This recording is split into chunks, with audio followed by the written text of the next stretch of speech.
backup load panel or whole home backup, AC coupled or DC coupled solar, indoor or outdoor battery pack, split phase or single phase inverter. Is my inverter powerful enough to cover the surge loads? What happens on cloudy days? Should I do south facing panels or east west? Do I have the right number of solar panels on my house? I don't know, do you?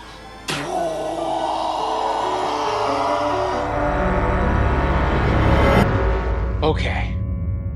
Designing a solar and battery system that's just the right fit for your house takes some careful planning. If you oversize the system, you're kind of wasting money.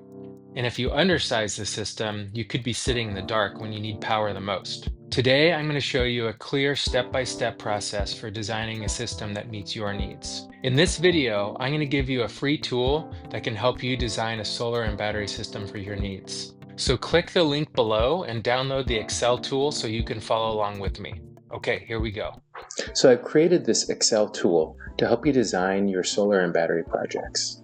This is something I originally created just to help me wrap my head around what projects I had working on and making sure I was buying the right equipment and matching the right loads for the project.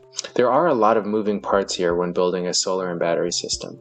So it's good to write down what your plan is ahead of time to make sure that you're going to execute properly. Okay, let's get into it.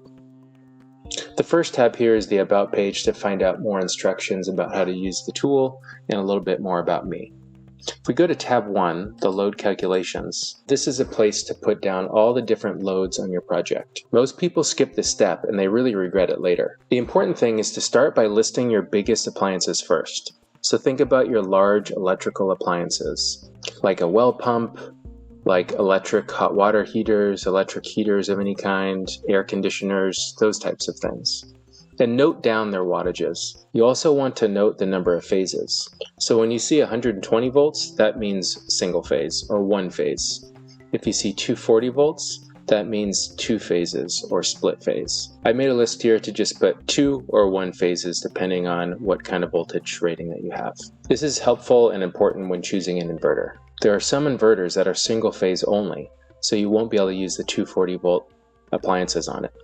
So put in the names of your appliances, the quantities, the phases, and then what the running wattage is. And this is what you think it's going to use when it's running. The surge wattage is what the appliance will use during startup or at max power. A good example of this is well pumps. They often run at a lower wattage, much lower than their surge wattage. They can be 3 times to 6 times higher than their running wattage. So be sure to capture what that peak surge amount is, either in amps or watts. Then you'll put down the number of hours it'll be used during the day. So these calculations will add up the max power and the total energy consumed on the site. And all of these white cells are for you to write in, and all of these gray cells are automatically calculated. But finally, we have a lifestyle question here.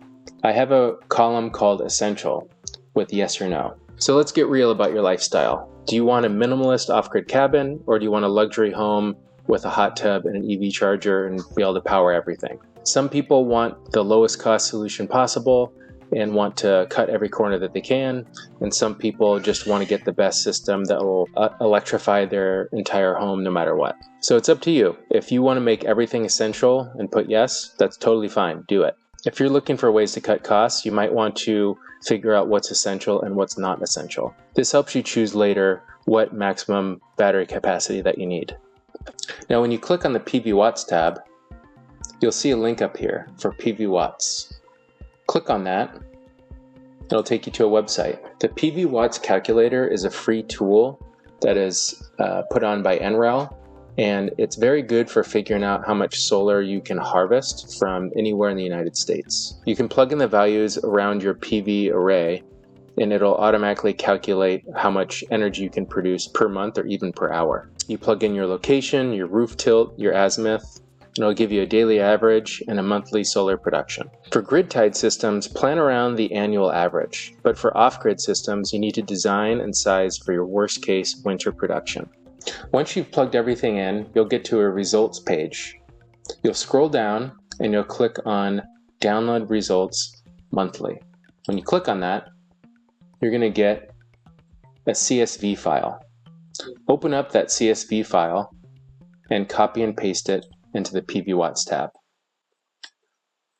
Make sure you capture all the way down to that cell. These are the most important values right here. Copy, paste. And there you go. Now you've pulled in the PVWatts information so we can figure out how much energy you're going to capture during each month. Okay, the next step is to click on the Derate tab. It's important to derate your system in real-world performance. Here's where beginners really mess up.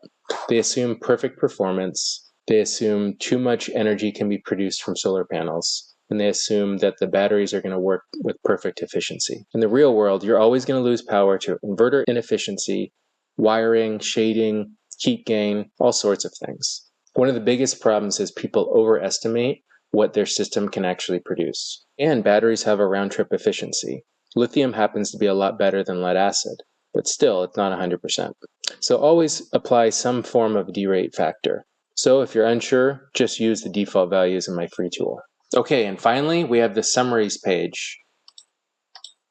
This gives you a quick summary of all the things that we had considered. A lot of times I use this to figure out different battery inverters that I want to use, different solar panels, and I redo calculations in many different ways.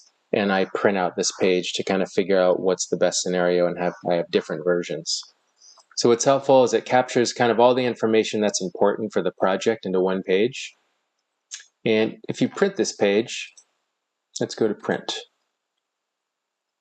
You'll see that it all fits onto one page and makes it really easy to reference later. So this is helpful to recap on your project details.